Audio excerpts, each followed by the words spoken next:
শান্তি দূত হৈ ভগৱান কৃষ্ণক পঞ্চপাণ্ডৱে প্ৰেৰণ কৰিছে হস্তিনাপুৰলৈ। ভগৱানে দুৰ্যোধনক কৈছে, হে দুৰ্যোধন, এই যুদ্ধ যদি কৰাৰ ইচ্ছা নাই তেতিয়া মাত্ৰ 5খন গাঁও দি দিয়া। তুমি মাত্ৰ 5খন গাঁও দিয়া, আধা ৰাজ্যও নালাগে, মই পঞ্চপাণ্ডৱক বুজাই দিম এই যুদ্ধ নহয়। দুৰ্যোধনে কৈছে, বেজীৰ আগত উঠা মাটিকণো মই বিনা যুদ্ধে নিদিওঁ। ভগৱান কৃষ্ণই সুধিলে দুৰ্যোধনক, হে দুৰ্যোধন, ধৰ্ম কি জাননে নাই? দুৰ্যোধনে কৈছে, জানামি ধৰ্মম নাচমে প্ৰবৃত্তি। ধৰ্ম কি মই জানো, কিন্তু মানিবলৈ মন নাই। অধৰ্ম কি জাননে নাই? জানামি অধৰ্মম নাচমে নিবৃত্তি। অধৰ্ম কি সেইটো জানো, তাৰ পৰা ওলাই আহিবলৈ ইচ্ছা নাই। সুবিধা লৈছে এটা, কেনাপি দেৱেনা হৃদি স্থিতম যথা নিয়োজয়সি তথা কৰমি। মহাপুৰুষ মাধৱদেৱে এইটো শ্লোকৰ অনুবাদ কৰিলে, ধৰ্মক জানোহো মই তথাপি প্ৰবৃত্তি নাই, অধৰ্মত নিবৃত্তি নহয়, হৃদিস্থিত হোৱা তুমি যেন কৰা বাহা স্বামী, ঋষিকেশ কৰিবতে নয়। জনাত জানো, মানিবলৈ ইচ্ছা নাই। কোনে নেজানে ৰাতিপুৱা সোনকালে উঠিব লাগে, কোনে নেজানে পৰৰ অন্যায় কৰিব নালাগে, কৰিয়ে আছো। জনাত জানো, কিন্তু আমাৰ মানিবলৈ ইচ্ছা নাই। যদি শুনাত গণ্ডগোল হৈছে তেতিয়া কেনেকৈ শুনিব লাগিব? অৰ্জুনক গীতাত কৈছে, শ্ৰদ্ধাৱান লব্ধতে জ্ঞানম তৎপৰে সং যতেন্দ্ৰিয় জ্ঞানম লব্ধা পৰম শান্তিম অচিৰেণ অধিগচ্ছতি। 4ৰ্থ অধ্যায় 39 নম্বৰ শ্লোক গীতা। হে অৰ্জুন, যিসকল শ্ৰদ্ধাৱান তেওঁলোকেহে জ্ঞান লাভ কৰিব পাৰিব। এটা ক্লাছত একেলগে 100জন ল'ৰা ছোৱালী ষ্টুডেণ্ট, এজন শিক্ষকে এটা বিষয় এবছৰ ধৰি পঢ়ায়, তাৰ ভিতৰত কোনোবাই 90%ৰ ওপৰত পায়, কোনোবাই 60 পৰা 90ৰ ভিতৰত পায়, কোনোবা ফেইল হয়। ইয়াৰ এটা কাৰণ এইটো যে সেই ষ্টুডেণ্টজনৰ বিষয়টোৰ প্ৰতি কিমান শ্ৰদ্ধা, শিক্ষকজনৰ প্ৰতি কিমান শ্ৰদ্ধা, শিক্ষানুষ্ঠানটোৰ প্ৰতি কিমান শ্ৰদ্ধা। শ্ৰদ্ধা অবিহনে জ্ঞান লাভ কৰিব নোৱাৰে। আজি আমি আহিছোঁ ভাগৱতনো কি আছে জানিবৰ কাৰণে। এটা জিজ্ঞাসু ভাৱ লৈ আহিছোঁ যে ভাগৱতে কি কয়। কিন্তু ডাঙৰ কথা এটা, ভাগৱতে কি কৈছে অকল জানি থোৱাটো এইটো কাম নহয়। শাস্ত্ৰৰ উত্তম যদি গীতা ভাগৱত হয়, গীতা ভাগৱতে কি কৈছে তাক জানি লৈ বুজি লৈ সেইমতে আমি জীৱনটো নিৰ্বাহ কৰিবলৈ চেষ্টা কৰিব লাগিব, সেইমতে আচৰণ কৰিবলৈ চেষ্টা কৰিব লাগিব। তেতিয়াহে আমাৰ শুনাৰ পৰা লাভ হ'ব, জনাৰ পৰা লাভ হ'ব।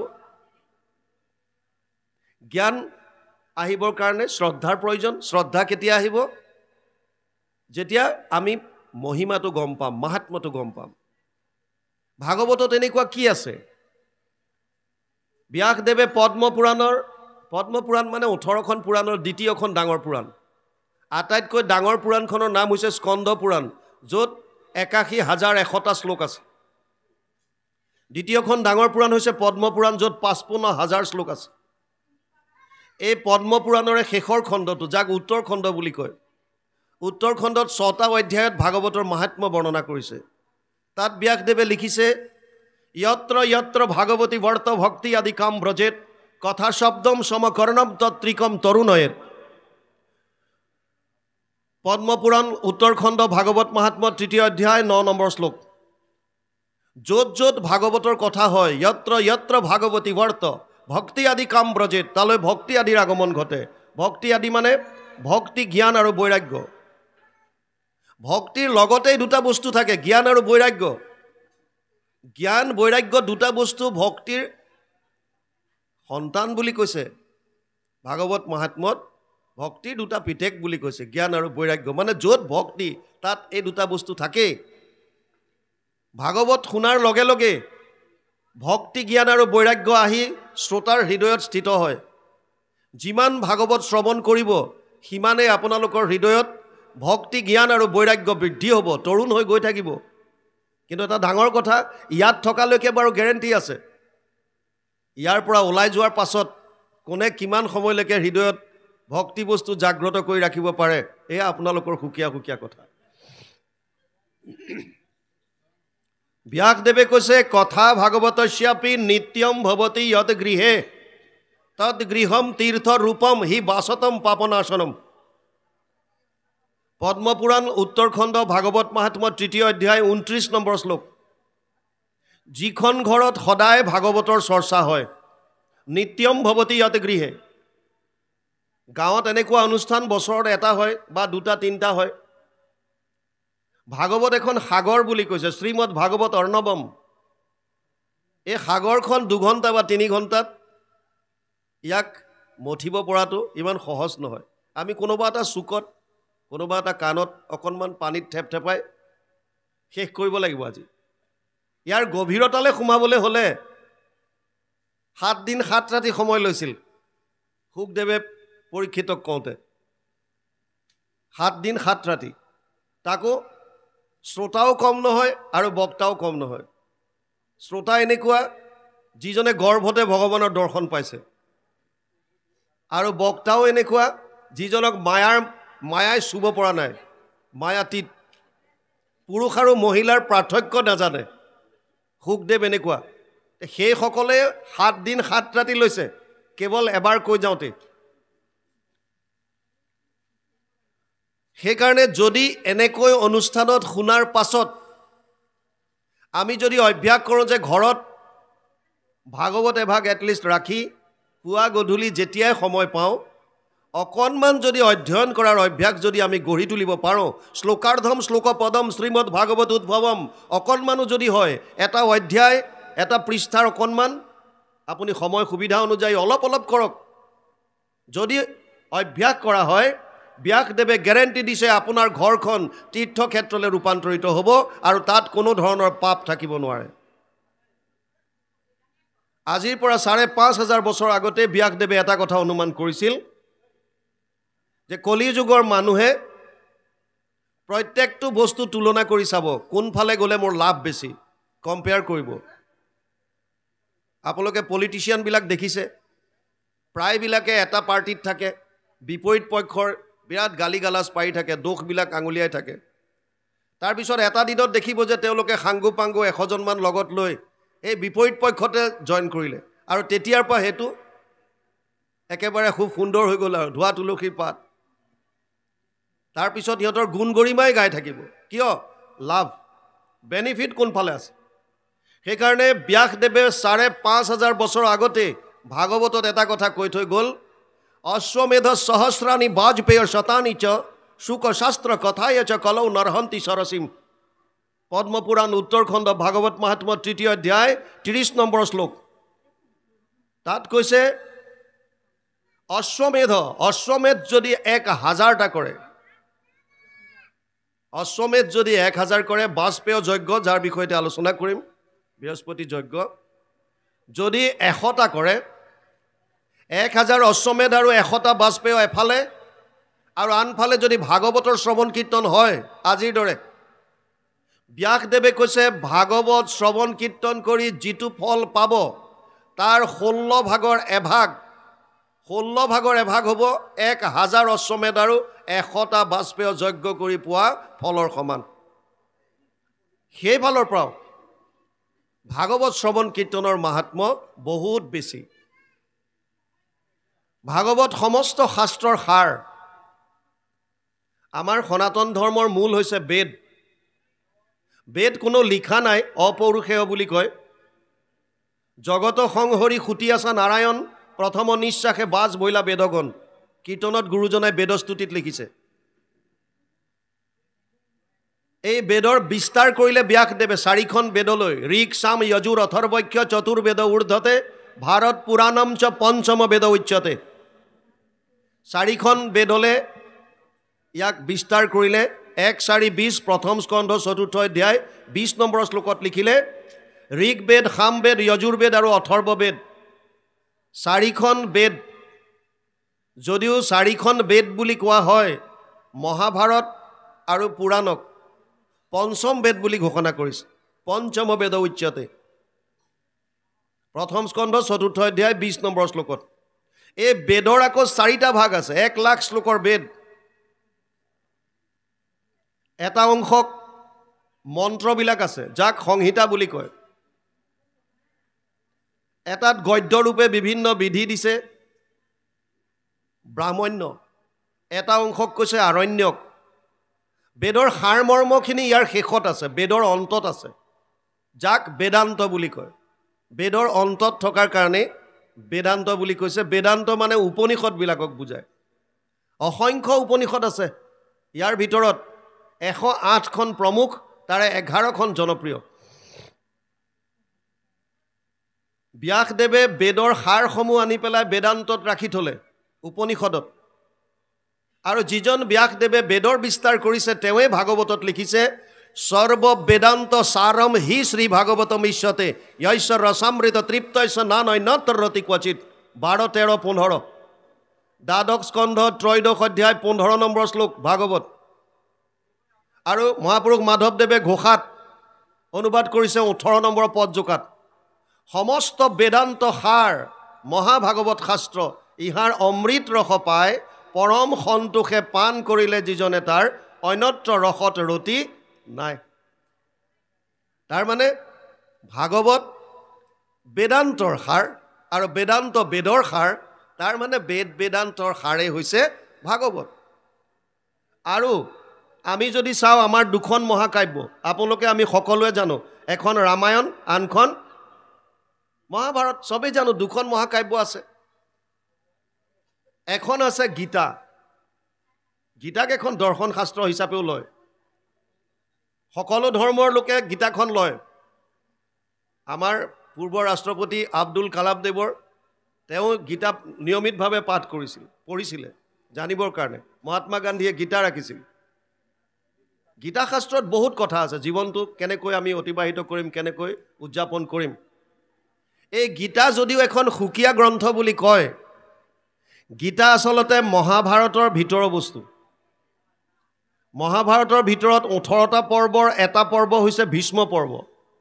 ভীষ্ম পৰ্বৰ 25 অধ্যায়ৰ পৰা 42 অধ্যায়লৈ এই 18টা অধ্যায় সুকীয়াকৈ উলিয়াই আনিছে 700 শ্লোকৰ, আৰু নাম দিছে শ্ৰীমদ ভগৱত গীতা, যাক আমি চমুকৈ গীতা বুলি জানো।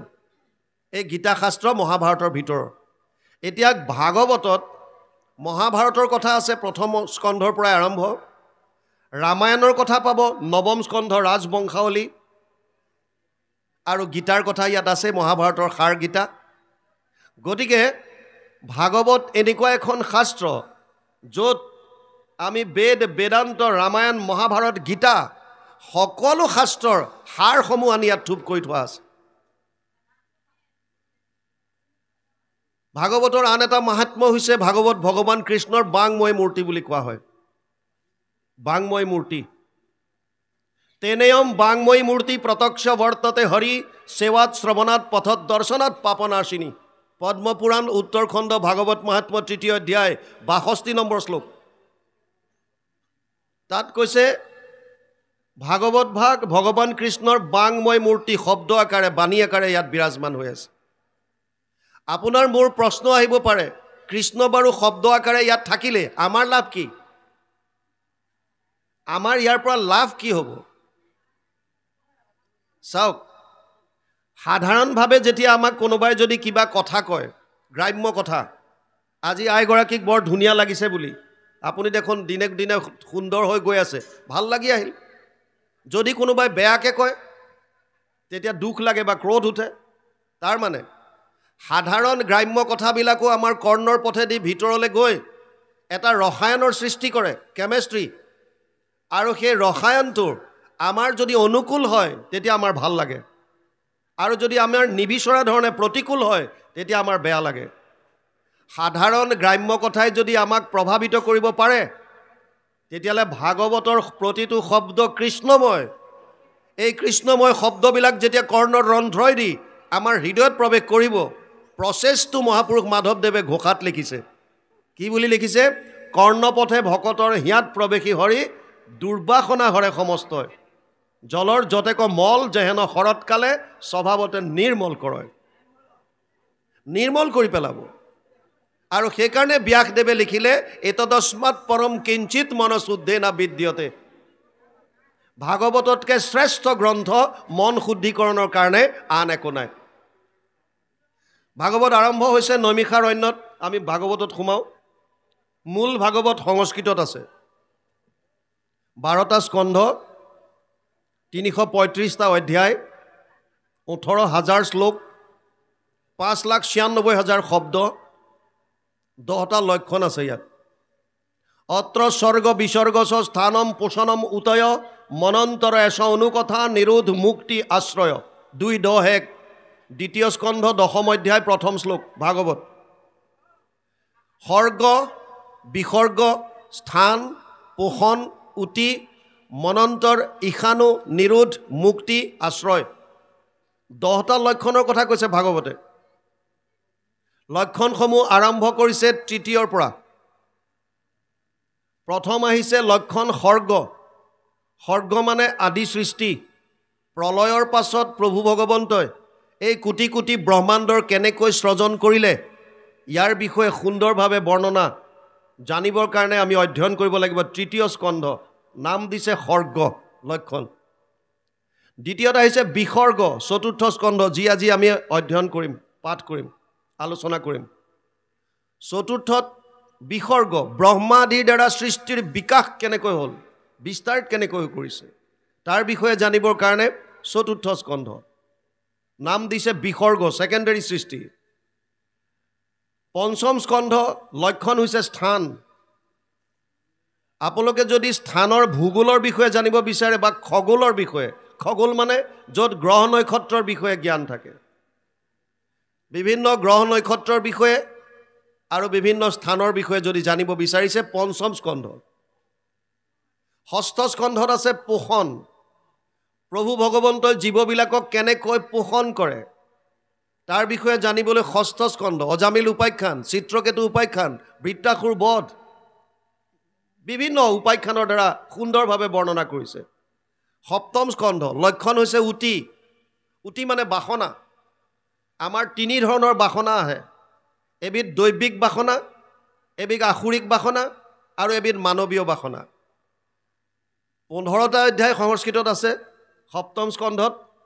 5টাত দৈবিক বাসনা, আসুৰিক বাসনা আৰু মানৱীয় বাসনাৰ বৰ্ণনা কৰিছে। দৈবিক বাসনাৰ কথা বুজাবলৈ গৈ প্ৰহ্লাদৰ চৰিত্ৰ আনিছে। মহন্তৰ কৃপাত দৈবিক বাসনা জন্ম হয়। সাধু সমস্তৰ ভকতৰ কৃপাত মানুহৰ মনত দৈবিক বাসনা জন্ম লয়। সেয়া কথা জানিবৰ কাৰণে প্ৰহ্লাদৰ চৰিত্ৰ আনিছে 7ম স্কন্ধত।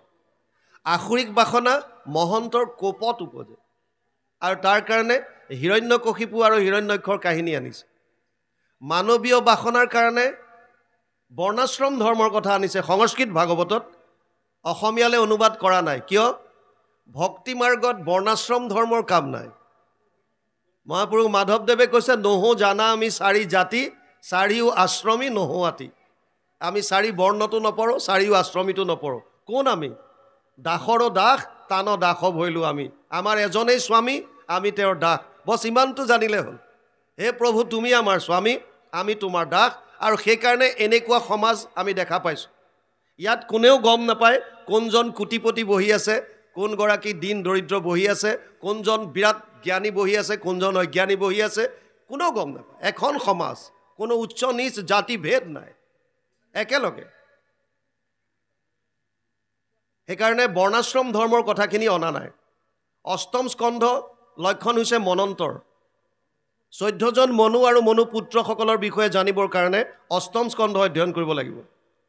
9ম স্কন্ধ ঈশানু, ৰাজবংশাৱলী, চন্দ্ৰবংশ, সূৰ্যবংশৰ বিভিন্ন ৰজা মহাৰজাৰ বিষয়ে জানিবলৈ 9ম স্কন্ধ অধ্যয়ন কৰিব লাগিব।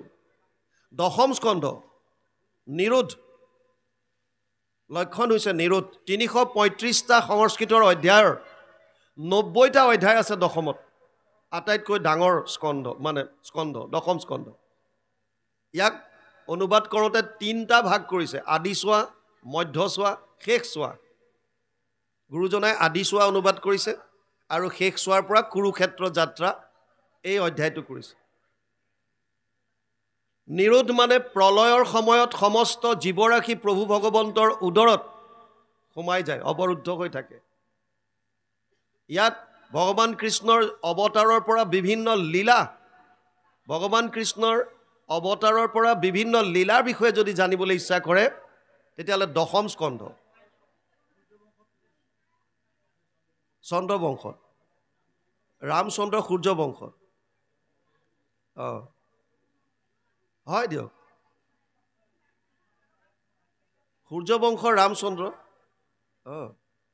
চন্দ্ৰবংশত আহিছে ভগৱান কৃষ্ণ আপুনি এনে এটা কথা মনত ৰাখক ৰামচন্দ্ৰৰ জন্ম হৈছে দিনত একে আটাইতকৈ মানে মনত ৰাখিব পৰা যিটো ছিষ্টেম প্ৰভু ৰামচন্দ্ৰ অৱতাৰ হৈছে জন্ম লৈছে দিনৰ ভাগত আৰু ভগৱান কৃষ্ণ আমাৰ ৰসিকসকলে কয় যে যেতিয়া ৰামচন্দ্ৰ যেতিয়া জন্ম হ'ল দিনত তেতিয়া চন্দ্ৰ আদিয়ে মানে বহুত স্তুতি কৰিছে হে প্ৰভু আমিতো তোমাৰ জন্ম হোৱাৰ দৰ্শনে নাপালোঁ আমি কি অপৰাধ কৰিলোঁ বোলে চিন্তা কৰিব নালাগে মইতো আকৌ অৱতাৰ ল'ম যেতিয়া মই দ্বাপৰত আহিম তেতিয়া বাৰু তোমালোকে দৰ্শন পাবা কথাৰ তাৎপৰ্য জাষ্ট মনত ৰাখিবৰ কাৰণে আপোনালোকক কৈছোঁ যি কি নহওক ইয়াত সূৰ্যবংশ চন্দ্ৰবংশৰ বিভিন্ন ৰজা মহাৰাজাৰ কথা পাব নৱমত দশমত নিৰোধ একাদশত আছে মুক্তি জীৱক মুক্তি কিয় লাগে কেনেকৈ পাব নিমি নৱসিদ্ধ সংবাদ কৃষ্ণ উদ্ধৱ সংবাদ ইত্যাদি সুন্দৰ সুন্দৰ আখ্যানৰ দ্বাৰা তাত বৰ্ণনা কৰিছে আৰু দ্বাদশ স্কন্ধ লক্ষণ হৈছে আশ্ৰয় আশ্ৰয় মানে শৰণ বৰ্তমান সমাজখন আমাৰ বিভিন্ন বিভ্ৰান্তিত ভুগি আছে আশ্ৰয় ক'ত ল'ম শৰণ ক'ত ল'ম এই কথাটোৰ কাৰণে খেলি মেলি লাগি আছে কাৰণ কোনোবাই কোনোবাটো কয় আমি সাধাৰণ মানুহ আমি বুজি নাপাওঁ গতিকে আমাৰ খেলি মেলি লাগিছে আচলতে শৰণৰ উপযুক্ত স্থান কি আশ্ৰয়ৰ উপযুক্ত স্থান কি তাৰ কাৰণে ভাগৱতে 10টা লক্ষণ বৰ্ণনা কৰিছে যদিও মূল লক্ষ্য এটাই জীৱই আশ্ৰয় ক'ত ল'ব দশমৰ্থ বিশুদ্ধ্যাৰ্থম নবানিমিহ লক্ষণম বৰ্ণয়ন্তী মহাত্মান শ্ৰুতেন অৰ্থেন চাঞ্জসা 2:10 দ্বিতীয় স্কন্ধ দশম অধ্যায় 2 নম্বৰ শ্লোক তাত ব্যাসদেৱে লিখিছে দশম লক্ষণটো অৰ্থাৎ আশ্ৰয়টো শুদ্ধ ৰূপত বৰ্ণনা কৰিবৰ কাৰণে বাকী 9টা লক্ষণ বৰ্ণনা কৰিছে মানে ভাগৱতৰ মূল লক্ষ্য এটাই আশ্ৰয় ক'ত ল'ম শৰণ ক'ত ল'ম ভাগৱত আৰম্ভ হৈছে নৈমিষাৰণ্যত 28,000 ঋষিমুনি এনেকৈ বহিছে সেইসকল ঋষি যিসকলে কলিযুগৰ আগমনৰ বতৰা পায় কলিযুগৰ মানুহৰ ভয়াৱহতাৰ কথা চিন্তা কৰি তেওঁলোকে কেনেকৈ কল্যাণ সাধিব পাৰিব তাৰ অৰ্থে 1000 বছৰ জোৰা এটা যজ্ঞ কৰিছিল কিন্তু 1000 বছৰ যজ্ঞ কৰিও যেতিয়া তেওঁলোকে কোনো ধৰণৰ ফল নাপালে তেতিয়া সুতমুনিক ব্যাখ্যাৰ আসনত বহুৱাই এই 28,000 ঋষিৰ ভিতৰত যিজন কথামৃত ৰসস্বাদ কুশল শৌনক অব্ৰবীত 28,000ৰ ভিতৰত যিজন কথামৃত পান কৰাত কুশল সেইজনৰ নাম দিছে শৌনক শৌনকে প্ৰশ্ন কৰিছে আৰু ভাগৱত আৰম্ভ হৈছে ভাগৱতৰ আৰম্ভণি 28,000 ঋষি বহিছে ব্যাখ্যাৰ আসনত সুতমুনি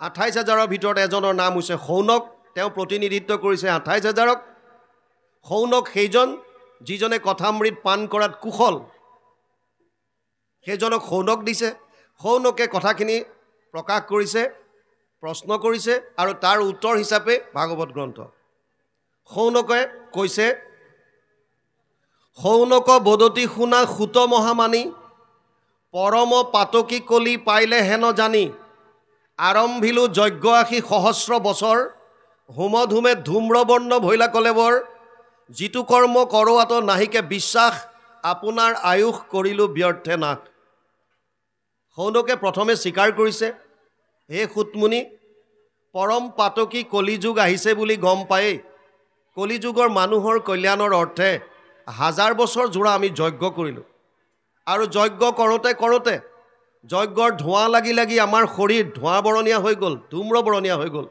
তথাপিও আমি একো ফল নাপালোঁ সেইকাৰণে শৌনকে প্ৰশ্ন আগবঢ়াই দিলে তত্ৰ অঞ্জসা আয়ুষ্মান ভৱতা য়ত বিনিশ্চিতম পুংসাম একান্তত শ্ৰেয় তৎ নাশম চিতুম অৰ্হসি 1:9 প্ৰথম স্কন্ধ প্ৰথম অধ্যায় 9 নম্বৰ শ্লোক ভাগৱত শৌনকৰ মূল প্ৰশ্ন এটাই কলিযুগৰ মানুহে পৰম গতি লাভ কৰিবৰ কাৰণে মানে হৃদয়ত পৰম আনন্দ লাভ কৰিবৰ কাৰণে আটাইতকৈ শ্ৰেষ্ঠ মাৰ্গটো কি কৰ্ম শ্ৰেষ্ঠ মাৰ্গ কোনটো শ্ৰেষ্ঠ, যিটো কৰ্ম কৰিলে কলিযুগৰ মানুহে পৰম আনন্দ লাভ কৰিব পাৰিব। প্ৰশ্নৰ উত্তৰ দিয়াৰ আগতে খালি এটা কথা সাৱধান কৰি দিছে সুতক, হে সুতমুনি, তুমি উত্তৰ দিয়াৰ আগত মোৰ কেইটামান কথা বুজি লোৱা। মানে যদি সুতমুনিয়ে কৈ দিলেহেঁতেন যে কলিযুগৰ মানুহক আনন্দ পাবলৈ হ'লে 1000 বছৰ তপস্যা কৰিবলৈ কোৱা, কলিযুগৰ মানুহে 1000 বছৰ তপস্যা কৰিব নোৱাৰে। কিয়? কাৰণ ইমান আয়ুসেই নাই। সেইকাৰণে সৌনকে প্ৰথমেই ক্লিয়াৰ কৰি দিলে যে প্ৰায়েনা অল্পায়ুষ সভ্য কলৌ অস্মিন যুগে জনা মন্দ সুমন্দ মতয়ো মন্দিয় ভাগ্য হি উপদ্ৰতা। 1:10 প্ৰথম স্কন্ধ প্ৰথম অধ্যায় 10 নম্বৰ শ্লোক ভাগৱত। তাত কৈছে যে হে সুতমুনি, তুমি উপায় দিয়াৰ আগতে মোৰ কথা এটা বুজি লোৱা। কোনটো? কলিযুগৰ মানুহৰ আয়ুস একেবাৰে কম। কিমান? কলিযুগৰ মানুহৰ আয়ুস শাস্ত্ৰই কিমান বছৰ দিছে? 100 বছৰ। দাপৰত 1000 বছৰলৈকে আছিল, ত্ৰেতাত 10,000 বছৰলৈকে আছিল, কৰিলাহা ৰাজ্যদশ 1000 বছৰ, লগে স্বৰ্গে নীলাশবে অযোধ্যা নগৰ। ত্ৰেতা যুগত 10,000 জীয়াই আছিল আৰু সত্য যুগত 1,00,000 বছৰ আছিল। সেইকাৰণে সত্য যুগৰ মানুহে 1000 বছৰ তপস্যা কৰাটো একো ডাঙৰ কথা নহয়। 1,00,000 বছৰ জীয়াই আছে, তাৰ পৰা 1000 বছৰ তপস্যা কৰিলে কি ক্ষতি আছে? কিন্তু কলিযুগত এইটো সম্ভৱ নহ'ব। লগতে কি? মন্দ সুমন্দ মতয়ো মন্দীয় ভাগ্যহী উপদ্ৰতা। বুদ্ধিহীন হ'ব, ভাগ্যহীন হ'ব। কলিযুগৰ মানুহৰ 8টা বস্তু হ্ৰাস পাব। ততচ্ছ অনুদিনম ধৰ্মম সত্যম শৌচম ক্ষমা দয়া কলেনা বলেন ৰাজন নংসতি আয়ু বলম স্মৃতি। 12:2:1 দ্বাদশ স্কন্ধ 2য় অধ্যায় 1ম শ্লোক। 8টা বস্তু কলিযুগৰ মানুহৰ হ্ৰাস পাব।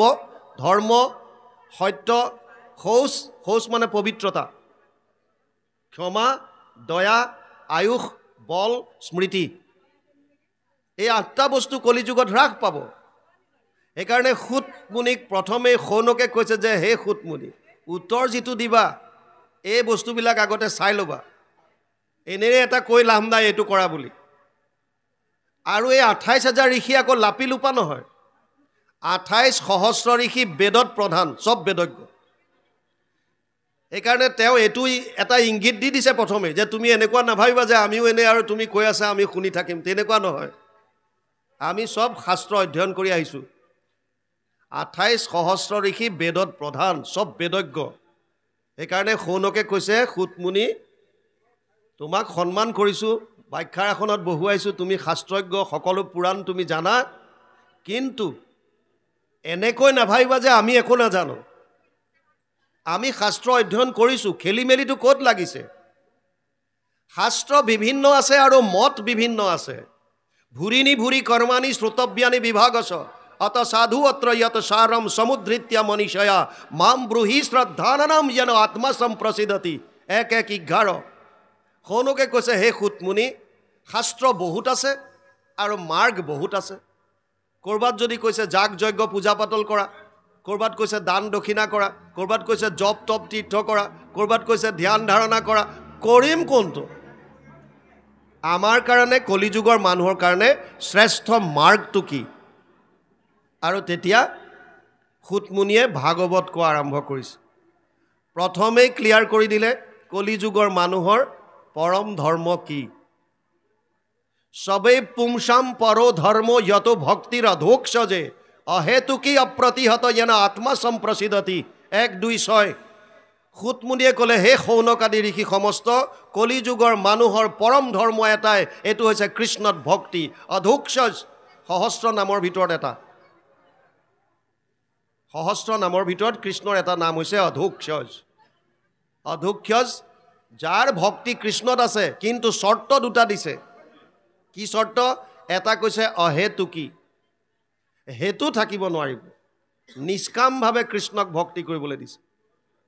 এতিয়া আমিবিলাকে কৃষ্ণক যদিও মানিছোঁ, যদিও একত শৰণ হৈছোঁ, কিন্তু মনে মনে কাৰোবাৰ পদবীৰ লোভ, কাৰোবাৰ ধন টকা পইচাৰ লোভ, কাৰোবাৰ বিষয় বাসনাৰ লোভ, বিভিন্ন ধৰণৰ সেইবিলাক ভাৱ লৈ আহিছোঁ। ভগৱানে অৰ্জুনক কৈছে 4 ধৰণৰ মানুহ মোৰ ওচৰলৈ আহে। চতুৰ্বিধা ভজন্তে মাম জনা সুকৃতিন অৰ্জুন আৰ্ত জিজ্ঞাসু অৰ্থাৰ্থী জ্ঞানী চ ভৰতৰ্ষভ। 7ম অধ্যায় 16 নম্বৰ শ্লোক গীতা। হে অৰ্জুন, 4 ধৰণৰ মানুহ মোৰ ওচৰলৈ আহে। এবিধ হৈছে আৰ্ত, বিপদত পৰি গজেন্দ্ৰৰ দৰে। গজেন্দ্ৰৰ উপাখ্যান আপোনালোকে পাইছে। গজেন্দ্ৰ যেতিয়া প্ৰথম অৱস্থাত আপোনালোকে চাব, যিফালে যায় বন গছ ভাঙি ছিঙি চুৰমাৰ কৰি যায়। বনৰ যিমানবিলাক জন্তুৱে দূৰতে দেখি পলায়, কাকো গণয় নাহি, পাৱাৰ আছে। আমাৰ যেনেকৈ মন্ত্ৰী চন্ত্ৰী গ'লে লগতে 21খন 22খন গাড়ীলৈকে লৈ যায়, ফালি চিৰি মানুহক ৰখাই মেলি। যেতিয়ালৈকে পাৱাৰ থাকে তেতিয়ালৈকে কাকো গণয় নাহি। আৰু যেতিয়া হ্ৰদত সোমাই গ'ল, গ্ৰাহে ধৰিলে, ভাবিছিলে মোৰ লগত যিমানবিলাকে ঘূৰি ফুৰিছে এইবিলাকে সহায় কৰিব। কিন্তু বেচেৰা তুমি যেতিয়া বিপদত পৰিলা, চবেই লাহে লাহে ছাইড মাৰি দিলে, পাল্টি মাৰি দিলে। চব কোনো নাহিল, আপোন আপোন কৰি থকা কোনো আগবাঢ়ি নাহিলে। শেষত উপায়ন্তৰ হ'ল আৰু বিপদত পৰি কাষতে থকা পদুম ফুল এপাহ লৈ ত্ৰাহি হৰি বুলি কৃষ্ণত শৰণ ল'লে। আৰু কৃষ্ণটো কৃপালু, কৃষ্ণটো এনেকুৱা কৃপালু। अहो वक्यम स्तनकालकुतम जिज्ञांसय पययादपि साधवी लेभे गतिम धात्री उचितम ततो अन्यम कम व दयालुम शरणम ब्रजिमा। पुतना राक्षसी जाक मारिबाक बुली कालकुट बिहस्तन मुखे दिला तुली तभु मुख्य दिला और कि कइबु कथाक हेन कृष्ण निधि बिने भजिबा काहाक। সেইজন ঈশ্বৰক বাদ দি আৰু কাক ভজিবা, যিজনে কৃষ্ণৰ প্ৰাণ ল'বলৈ অহা পুতনা ৰাক্ষসীক, যোনে স্তনত কালকুট বিষ লগাই পান কৰাইছিল, তেওঁক মাতৃৰ গতি দিছে। ইমান কৃপালু কৃষ্ণ, সেইজনক বাদ দি কাক ল'বা? আৰু গজেন্দ্ৰই এপাহ পদুম ফুল দিলে, আৰ্ত বিপদত পৰি, আৰু ভগৱান কৃষ্ণই উদ্ধাৰ কৰি লৈ গৈছিল। আৰ্ত জিজ্ঞাসু, যাৰ জানিবলৈ মন। অৰ্জুনক কৈছে, হে অৰ্জুন, যাৰ জানিবলৈ মন, মইনো কোন, মই ক'ৰ পৰা আহিলোঁ, কি কৰিম এতিয়া, আৰু মই ক'লে যাম।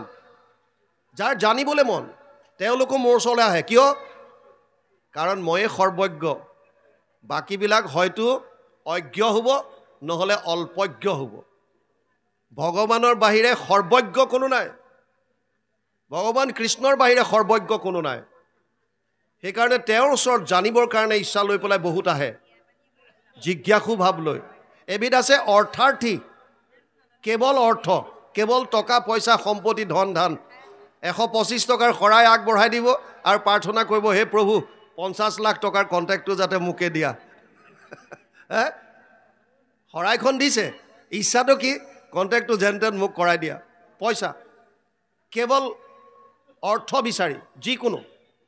আৰু এবিধ আছে জ্ঞানী, যোনে জানিলে মোৰ মনুষ্য শৰীৰ ইমান দুৰ্লভ জন্ম এটা মই পাইছোঁ, এই জন্মটো সফল কেনেকৈ কৰিম, এই তত্ত্বটো যোনে ভকতৰ সংগৰ পৰা বুজি পালে, শাস্ত্ৰ অধ্যয়ন কৰি জানি ল'লে, তেওঁলোক আহে কৃষ্ণৰ ওচৰত। কেনেকৈ সফল কৰিব? এই জন্ম সফল কৰাৰ উপায় মহাপুৰুষ মাধৱদেৱে ঘোষাত দিছে, হৰিৰ চৰণে শৰণ লৈলো মানৱী জনম। সুন্দৰ, ইয়াতকৈ বেলেগ উপায় কি? গুৰুজনাই কীৰ্তনত লিখিছে, মনুষ্য শৰীৰ পাই যিটো নৰগণ, নকৰে তোমাৰ যদি শ্ৰৱণ কীৰ্তন, বিফলে জনম গৈলা ভৈলা সৰ্বনাশ, জীৱন্ততে মৰা সেইটো ভাতিৰ নিশ্বাস। লিখি থৈছে কীৰ্তনত, বেদস্তুতিত। মানুহৰ শৰীৰ পাই যদি কৃষ্ণত শৰণ নলয়, তেওঁৰ গুণনাম শ্ৰৱণ কীৰ্তন নকৰে, তেতিয়াহ'লে তেওঁৰ জন্মটো বিফলে যাব। আমি কোৱা নাই, এয়া চব কীৰ্তন দশম গীতা ভাগৱতৰ কথা। সেইকাৰণে ভগৱান কৃষ্ণই কৈছে, 4 ধৰণৰ ভকত মোৰ ওচৰলৈ আহে, কিন্তু সুত মুনিয়ে কৈছে নিষ্কামভাৱে আহিব লাগিব কৃষ্ণৰ ওচৰত। আপুনি একো কামনা নকৰিব, আপোনাক কি লাগে ভগৱানে চব জানে। আপোনাক কি বস্তুৰ কেতিয়া প্ৰয়োজন হয়, তেওঁতকৈ জনা আৰু কোন আছে? আমিতো ইমান গম নাপাওঁ, তেওঁ সকলো জানে। আৰু তাৰ পাছত দ্বিতীয়টো কৈছে অপ্ৰতিহত, মানে নিৰন্তৰ। আমি শেষত, অধ্যায়ৰ শেষত প্ৰায়ে গাওঁ, নিৰন্তৰে ডাকি বোলা হৰি হৰি, নিৰন্তৰে ডাকি বোলা ৰাম ৰাম। এই নিৰন্তৰ শব্দটোৰ অৰ্থ কি? নিৰন্তৰ মানে অন্তৰবিহীন, মানে মাজত গেপ থাকিব নালাগে, কণ্টিনিউভাৱে ঈশ্বৰক নাম ল'ব লাগে। তস্মাৎ সৰ্বেষু কালেষু মাম অনুস্মৰ যুদ্ধচ্চ ময়ো অৰ্পিত মন বুদ্ধিৰ মামে বৈশ্যস্য অসংশয় 8ম অধ্যায় 7 নম্বৰ শ্লোক গীতা অৰ্জুনক কৈছে হে অৰ্জুন তই প্ৰতিটো মুহূৰ্তত মোৰ নাম স্মৰণ কৰ আৰু তোৰ নিজৰ কৰ্তব্য কৰ আপুনি এগৰাকী গৃহিণী আপুনি ঘৰৰ কাম কৰক কিন্তু মনত ঈশ্বৰৰ কথাখিনি ভাবি থাকক তাততো পইচা দিবলগীয়া নাই আপুনি মনেৰে সেৱা কৰি থাকক যিটো প্ৰাণ বন্ধু কৃষ্ণ হৃদয়তে আছে সিটো মনেকে কৰিব লাগে সেই কৰাটোৰো নাহি হানি এতেকতে পদ্মপানী তুষ্ট হন্ত দেৱতাৰো দেৱ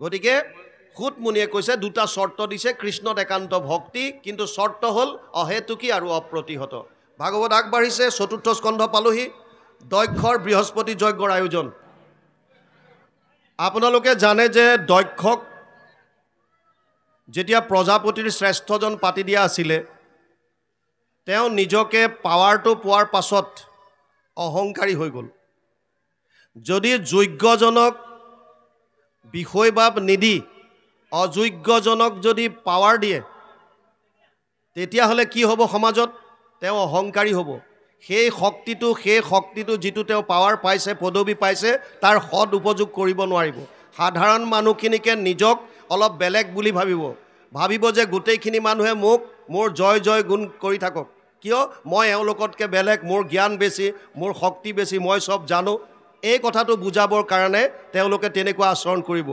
দক্ষক যেতিয়া দিলে পাৱাৰটো ব্ৰহ্মাই তেতিয়া এবাৰ এনেকৈ সভা পাতি থাকোঁতে দক্ষ সেই সভাত যেতিয়া প্ৰৱেশ হ'ল তেতিয়া তেওঁ দেখা পালে যে বাকী তাত যত যিমান আছিল সব থিয় হৈ সন্মান জনাইছে মাত্ৰ দুজন নুঠিল এজন হৈছে ব্ৰহ্মা আৰু আনজন হৈছে শিৱ আৰু ইণ্টাৰেষ্টিং কথা আপোনাক হাজাৰজন মানুহে প্ৰশংসা কৰক তাত আপোনাৰ কথা নাই এজনে যদি কোনোবাই যদি আপোনাক নকৰিলে সেইজনতে চকুটো পটককৈ পৰিব এইজনে মোক কিয় নকৰিলে বুজি পাইছে নাই আপোনাক হাজাৰজনে প্ৰশংসা কৰিছে সেইটো কোনো গুৰুত্ব নাই কিন্তু যিজনে নকৰিলে তেওঁৰ প্ৰতি পটককৈ আপোনাৰ যাব চকু যে এইজনে মোক কিহৰ কাৰণে কৰা নাই সেইকাৰণে শিৱৰ প্ৰতি দক্ষৰ মনোভাৱ বেয়া হ'ল তেওঁ ভাবিলে যে এওঁ মোক কিয় সন্মান কৰা নাই যেতিয়া সকলোৱে কৰিছে এওঁ মোক কৰিব লাগিছিল কাৰণ মোৰ নিজৰ ছোৱালী মই এওঁলৈ বিয়া দিছোঁ আৰু সম্বন্ধ যদি শাৰীৰিক সম্বন্ধ উলিয়াওঁ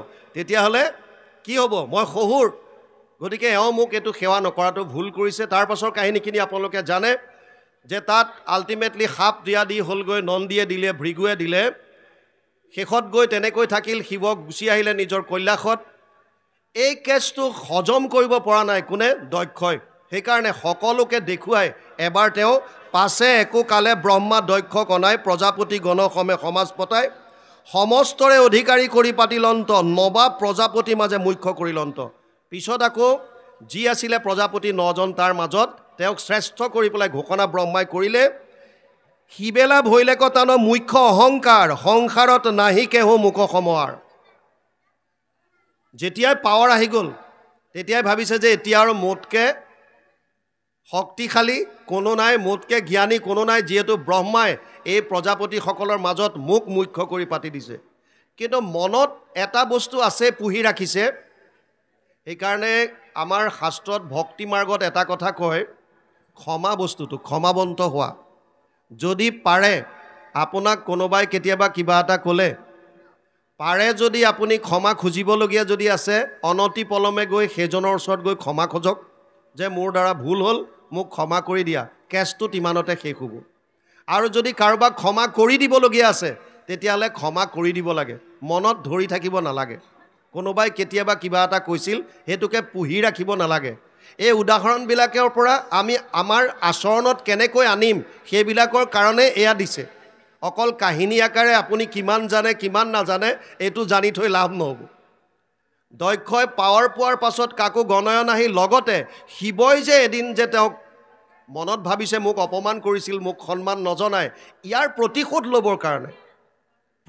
ল'বৰ কাৰণে শিবেলা ভৈলেকতান মুখ্য অহংকাৰ সংসাৰত নাহি কেহো মুখ সমৱাৰ আৰম্ভিলা দক্ষে দম্ভে যজ্ঞ বাষ্পেয় বুলন্ত যজিবু আনে যাক নপাৰয় বাষ্পেয় যজ্ঞ বৃহস্পতি যজ্ঞ বুলি যাক কয় নিজৰ কীৰ্তি নিজৰ যশ বিস্তাৰ কৰিবৰ কাৰণে এটা যজ্ঞ এই যজ্ঞটো তাৰমানে দক্ষই পাতিব কিহৰ কাৰণে অহংকাৰ আপুনি কি কৰ্ম কৰিছে, কৰ্মটো কৰিবলৈ যাওঁতে আপোনাৰ মনৰ ভাৱ কি, এইটো বৰ ডাঙৰ কথা। সমাজত বহুতে আমি দেখা পাওঁ যে কোনোবাই 1000জন মানুহ আনি পেলাই অনুষ্ঠান কৰিছে, কোনোবাই 10,000জন আনিছে, কোনোবাই বিৰাট 7 দিনীয়া 8 দিনীয়া কিবা অনুষ্ঠান কৰিছে, কিন্তু সেৱকীৰ মনৰ ভাৱ কি?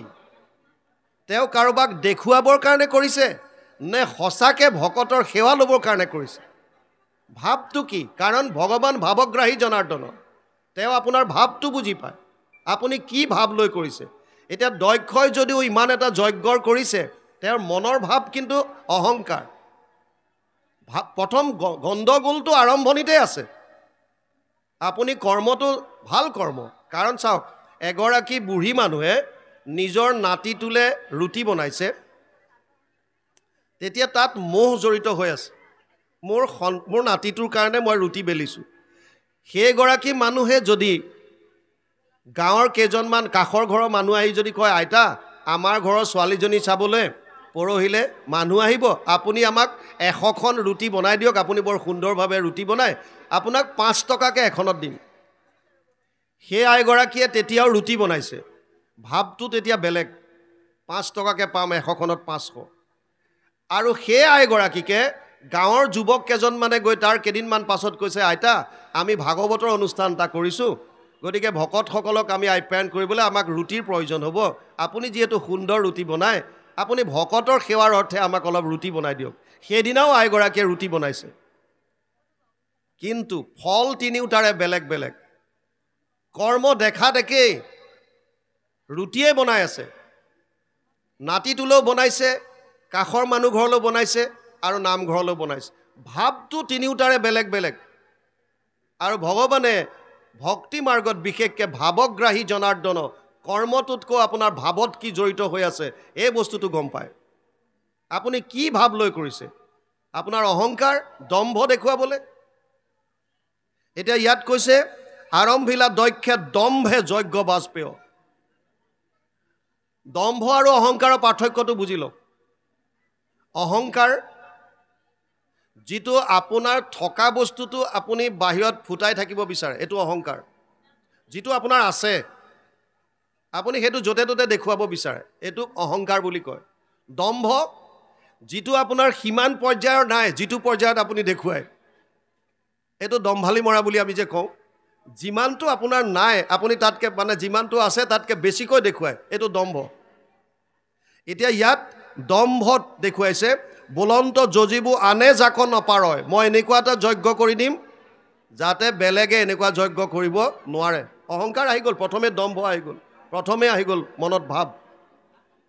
থাপিবু কিৰীতি যাবে চন্দ্ৰ দিবা কৰ, আচৰিবু যজ্ঞ যিটো লোকৰ দুষ্কৰ। বেলেগ মানুহৰ কাৰণে যিটো অসাধ্য, যিটো দুষ্কৰ, তেনেকুৱা এটা যজ্ঞ মই কৰিম।